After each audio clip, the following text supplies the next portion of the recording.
Hey everybody, welcome to another good e-reader video comparison. My name is Michael. This is Peter. Today we are going to take a look at the Microsoft Surface Pro and the Apple iPad 3. We're going to look at gaming, we're going to look at image editing, we're going to look at document editing, content distribution systems, and a whole lot more. So one of the big hyping factors about the Surface Pro is that you can play games. And right here we have Far Cry 3. And this is a modern game. It's fairly processor and hardware intensive, so we're going to basically load up the story mode. We have everything on lowest settings because that's basically the only way that we could really get it to any type of playable level. If you have anything even at medium across the board, the frame rate is next to nothing, and it's basically unplayable. At least with everything on low, it is playable, but as you can see from what we're going to do next, it's not the most playable. And at the same time, we're going to load up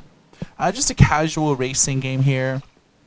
It's Asphalt, and I'm just going to turn down the volume.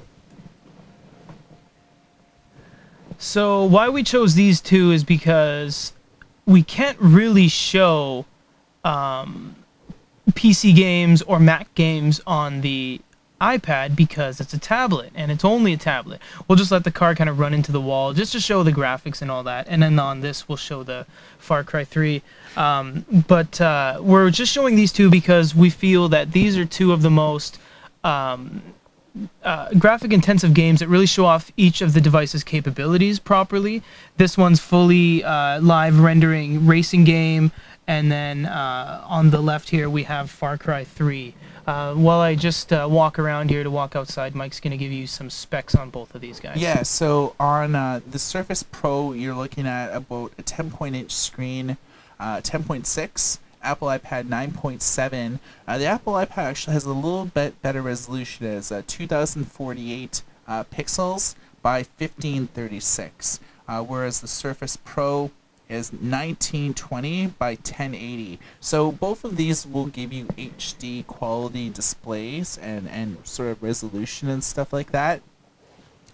Both of these come in different sort of definitive sized memory. So you'll have 16, 32, 64, or 128 gig for the iPad, and for the Surface Pro you only have 64 or 128.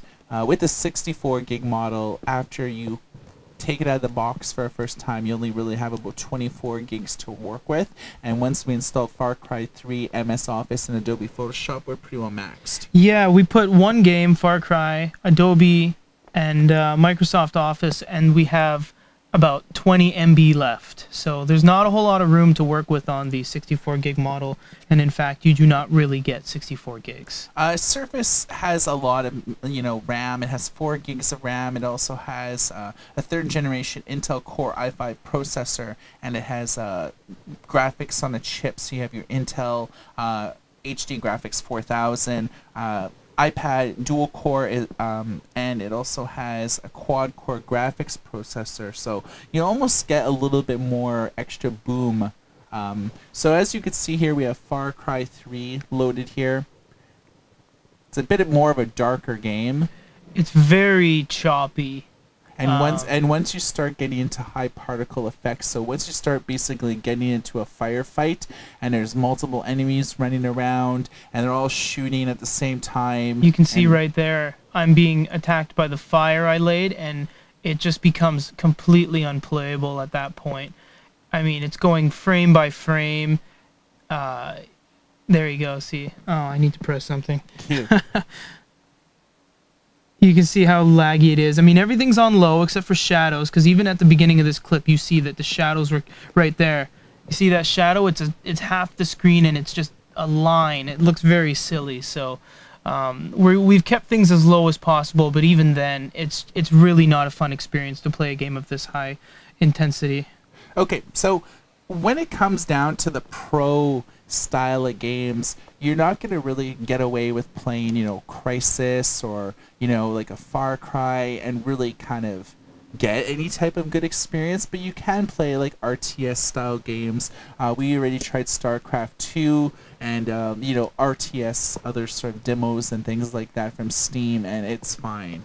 Once you start really playing like the high quality PC games, it's not so good on the Surface. But if you start playing more of like the casual games like FTL or Journey and things like that, it's actually really, really good.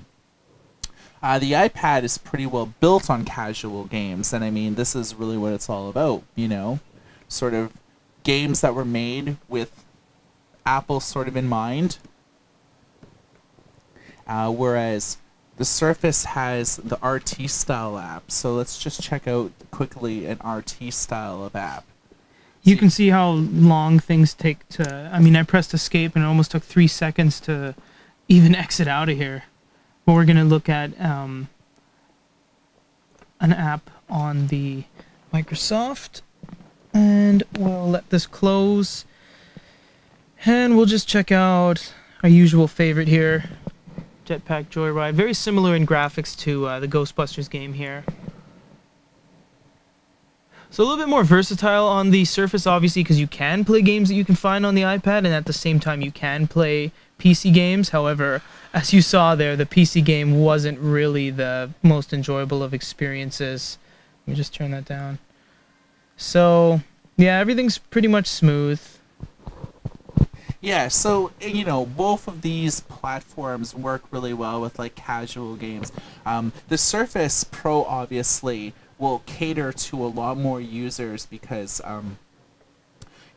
you could run a full version of Dreamweaver, Photoshop. You could run your Outlook with all of your enterprise emails. You could basically run any PC app on there. The lower intensiveness of the app and your hardware, the better experience that you'll actually get. Native RT apps are basically the same as like the native OS apps here for iOS 6. And, you'll find the same type of apps, like Kindle, Facebook, Skype, YouTube. Obviously, I think the iOS system is a little bit more developed, and when I talk about that, let's just check a look on what makes them different. So we'll go to the store here on Microsoft. So we'll go to the home on both. You can see the featured list on the iPad. A little bit slower to load up. Well, because there's a lot going on here, definitely. Whereas here, this is like, it's all kind of static, Whereas this, in a small amount of space, you have slideshows, a lot of stuff. Here, it's kind of like... just little squares and rectangles. Yeah. So what are your thoughts about this UI? I've always liked Apple's layout because you get the big namers up top. You can see there. All of these doesn't look... there's a lot of stuff, but, you do get side-scrolling effects too, so essentially they're making way better use of the screen than even the Microsoft Surface, and this is a bigger screen. I've never been a fan of when they get into this. I really don't like this at all. It's very cluttery, it's very confusing. They all just kind of look the same, and it's hard to really draw your eye to anything, whereas on Apple, you get a little bit of a clearer picture and you know what you're looking at. I mean, it's also a familiarity thing because you kind of know from the previous iPads, iPad mini, iPhones, it all kind of looks the same, whereas this might be new to some people, but even to seasoned reviewers like us, I mean, it's a little I really don't like the layout of... look at this, like just endless squares and squares of apps and games. So I think the Apple is just the App Store is a lot better laid out. All right, what about music? Let's go check out music. When you boot up music, it brings up Xbox Music. So you can pretty much listen to... just click on something, play a song, and it pretty much just plays. So you can essentially listen to almost anything for free on here. We don't really have any subscriptions or anything. It just kind of just plays. I mean, oh, never ending. Let's choose something else.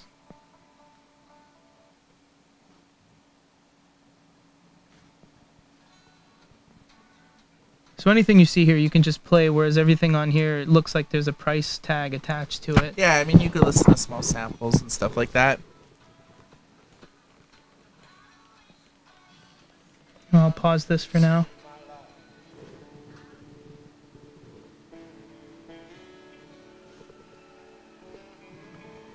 So let's talk about once you actually end up buying some songs here. You know, Microsoft Surface plays nice with the Xbox, and Xbox is being more built towards like a media console rather than just like a pure gaming console. And if you have like a Windows phone or anything like that, it'll all be synced. And Apple does the same thing. If I buy a song here, it's synced automatically to my iPad mini. If I were to have an iPhone, it would be synced to that too.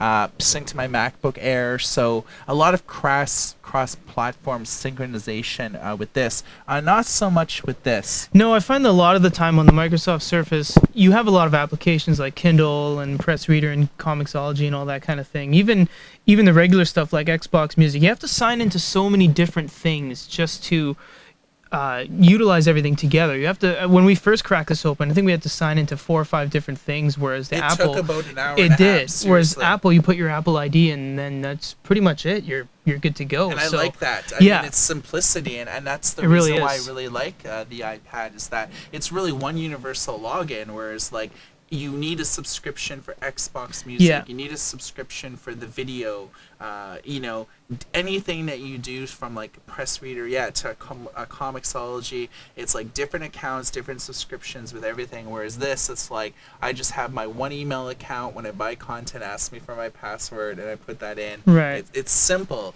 whereas like with this, it's sort of like a never-ending prompt for passwords and logins. And I wish Microsoft, at least with the Metro interface and with its RT apps, were to unify everything and make it a little bit more accessible for your average user. Right. Now, advantage here, as we just talked about, you can pretty much listen to any song for free, even the entire song. You can see 3-4 minutes, but when it comes time to buy it, again, you have to enter your Xbox separate Microsoft account email credentials. So yeah, one thing after another, you just have to keep kind of signing into everything. So we talked about document editing before, and one of the benefits of this is that you could actually run, like, you know, again, full-blown PC apps. So of course the shortcuts are on our sort of our Metro interface, but these are in effect like PC apps. So we have here Pages, and we have here Microsoft Word 2013. And for the sake of not having the attachable keyboard in the shot, we are utilizing behind the scene a Logitech wireless keyboard. So you can see here, it is the full Microsoft Word experience here.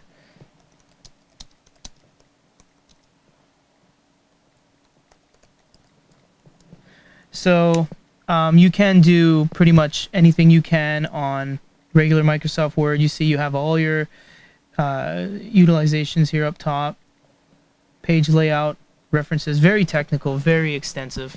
I know it's kind of hard to see because you have 2 almost 10-inch tablets standing next to each other, but for the sake of the review, to see anything side by side, this is the only way you can set it up. Yeah, so I mean, full-blown Word. I mean, this is very simplistic. Yeah, you it have is. your bolds, italics, a little bit of line spacing, a little bit of margins. That's about it. Whereas on this, you have pretty much anything. So, I mean, it's the full-blown version. Yeah, and I mean, I would really give Microsoft and the Surface Pro an advantage over the iPad in being able to run just the sheer amount of apps. You know, Yeah. StarCraft 2, Microsoft Word, you know, Telnet and mudding programs, you know, being able to just like run all the homebrewed apps that have been made for Windows like in the last like decade and a half. I mean, you know, a lot of people for work need like TeamViewer, and they need, you know, they need all these like remote connection apps, and they only work on the PC. You know, there's no apps for iOS, or if they do, they're really super dumbed down and basic. So between these two devices, it's all a matter of like, what do you need to get out of your device? I mean, we've heard from a lot of real estate brokers, from people who are electronic engineers, and it's like they all want the Surface, even though the Surface only has a 4-hour battery life versus the iPad's around 10 to 12 hours. Most people are willing to sacrifice that battery life to be able to run all of the apps that they have in their PC in the office or on the PC at home. Right. I mean, you're getting a lot less battery power. You can see we have 1/3 of the battery left, and we only have an hour, so it leads you to believe around 3 to 4 hours. However, you're running a full-out tablet Ultrabook, depending on the way you want to look at it, right here. So, although it is in tablet mode right now, you have a kickstand, you have attachable keyboards, you have full USBs where you can plug in mouse receptors and hard drives, and it is a PC, it is a computer. So yeah, and most people say because this does not really have a lot of memory that they just throw a USB stick in there. That's 64 gigs. Right. They have an additional space, so they plug in a portable hard drive that's like 500 gigs. Exactly. You have tons of space, and when you're just chilling around the house, that's cool. But when you're portable on the go, it's sort of hard to be sitting there with a portable hard drive or USB stick sticking out. Exactly. So, in the end, this is more of like a casual sort of all-in-one device.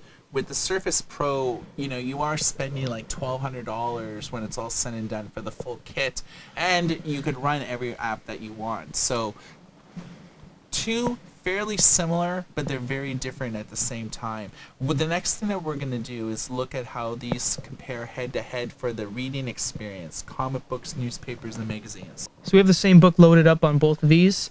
You'll notice on the Apple, it is a little bit more white on black, whereas this is a little bit off-white. It's hard to tell, but the Apple is coming off as a little bit better contrast.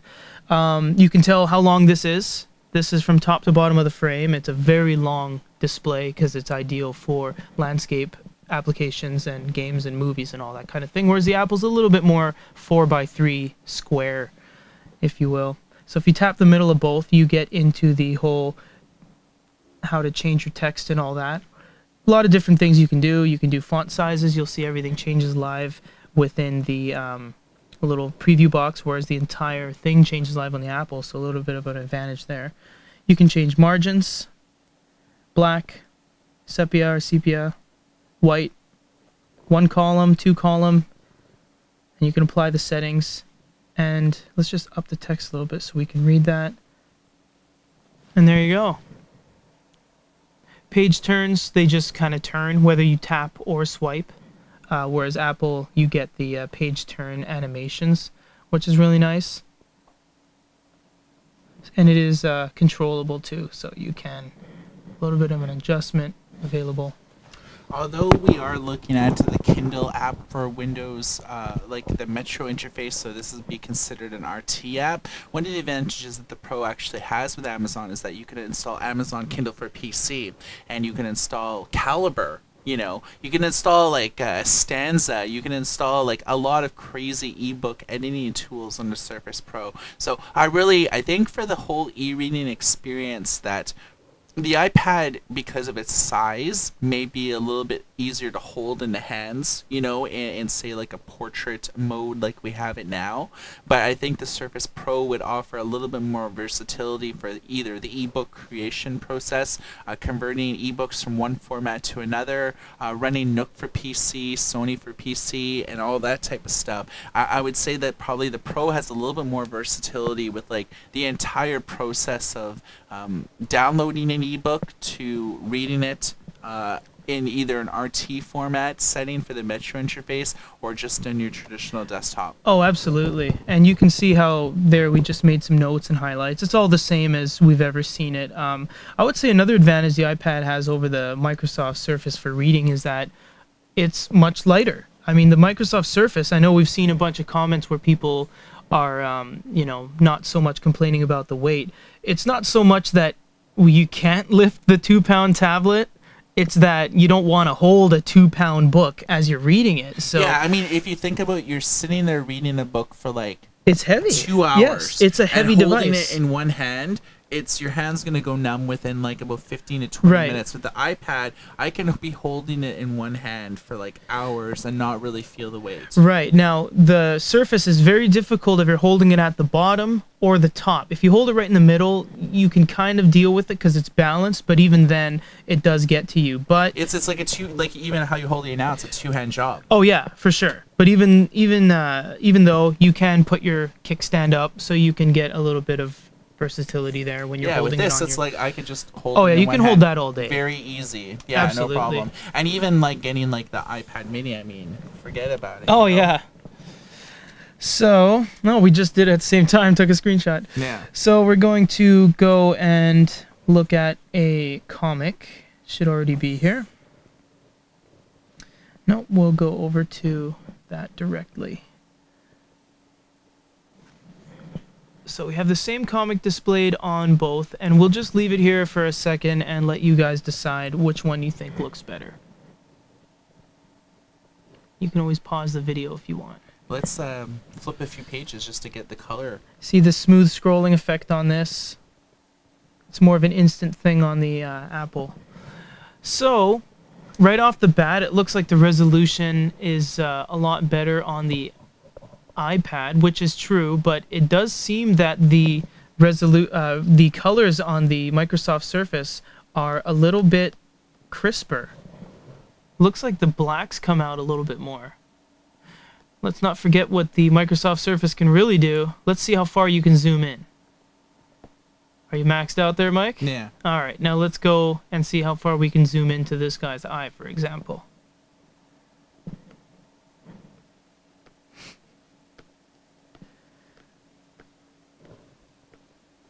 So we got 1 pixel here. Yeah, you could pretty well zoom to the pixel. I think it's a cool feature. Yeah, I mean, like we've said it many times before, like being able to do that allows you 'Cause to be able to look at that. learn how artists create lines. Yeah. So I mean, if you are running a Photoshop, which is the next tool that we'll show you after we look at newspapers, you know, you can take a screenshot of this and then import it into Adobe Photoshop and sort of like learn how the artist does exactly. lines. Whereas here, you can't get the lines as detailed. I mean, you can kind of get that zoom that we just showed you, but it pops right back out. You can hold it, but then it'll Yeah. just go away. So, yeah, I mean, you know, judge for yourself. But I mean, they both have their advantages and disadvantages. They both have that panel view. One of the things about comic apps, at least on the Microsoft Store, is that you have a Comixology, but you don't have DC Comics, Marvel, you know, Dark Horse. You don't have any great comic apps. I mean, sure, you could read them on your web browser, but you know, most people just want like a dedicated app. And so the iPad, I think, wins out on the comic book experience just because of the sheer amount of apps that were optimized for the iPad, whereas comic apps for the Surface and the Store in general, whether you're looking to get desktop apps or RT apps for the Metro interface, you're not going to find any. Yeah. And that's the one drawback. But what you sure. can find is a Press Reader, and this is a local Vancouver company. And what we're going to do is show you how sort of the newspaper experience looks. And We'll just open. yeah, we'll just look at a paper. Doesn't have to be the exact same one.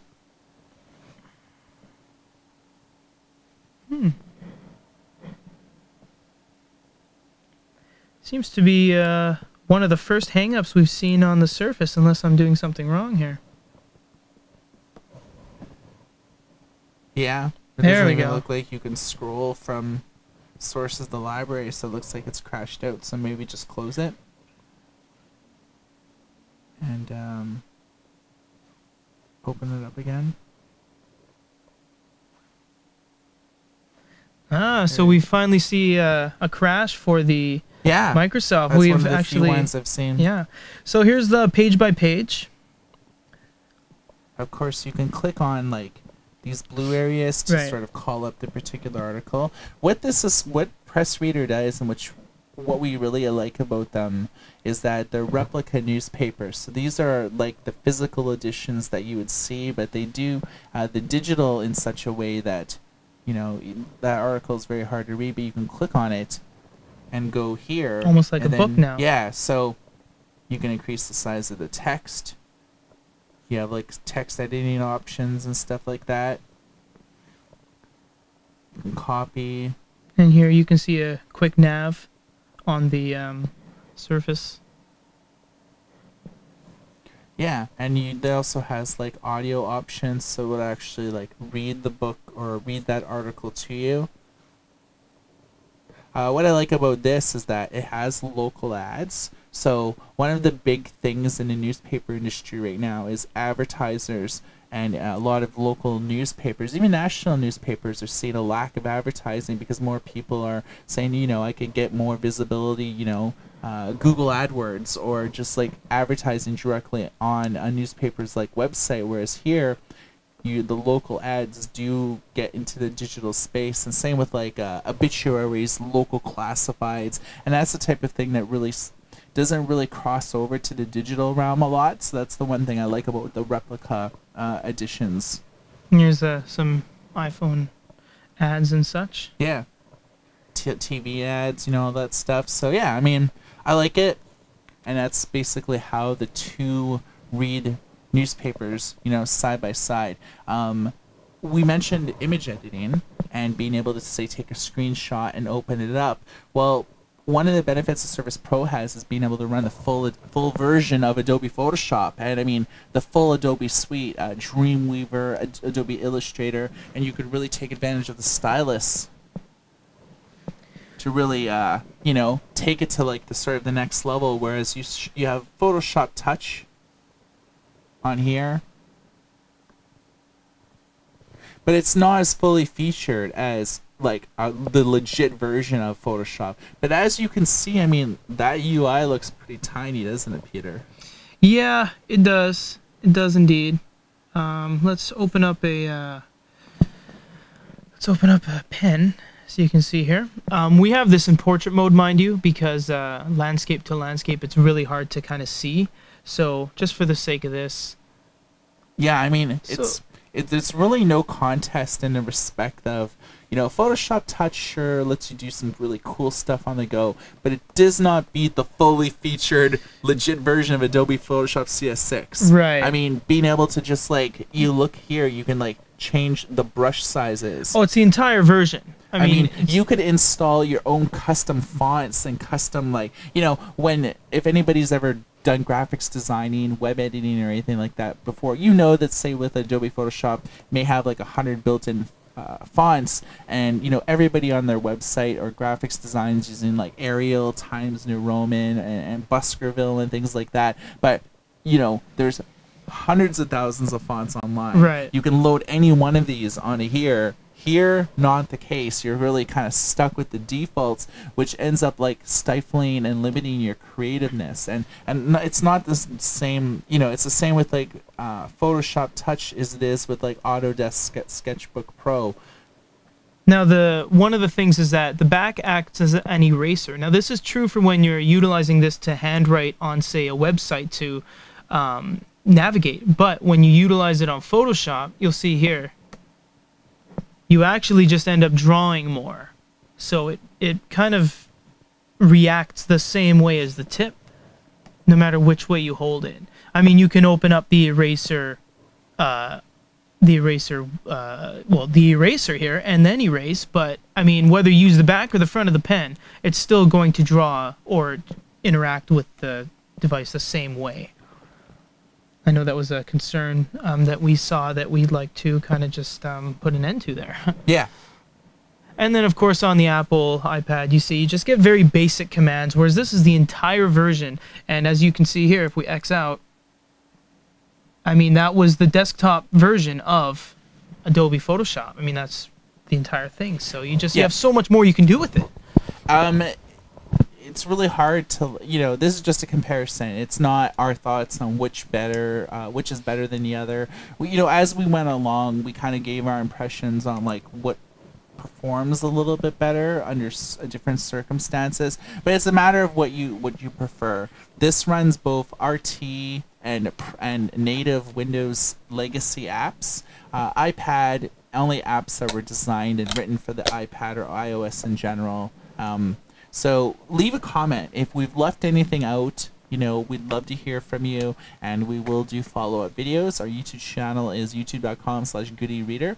And if you've seen this video on other sources, you can just check this video and leave a comment, as well as our website, goodyreader.com. And for Goody Reader and a comparison of the iPad 3 and the Microsoft Surface Pro, my name is Michael. My name is Peter. Everybody take care.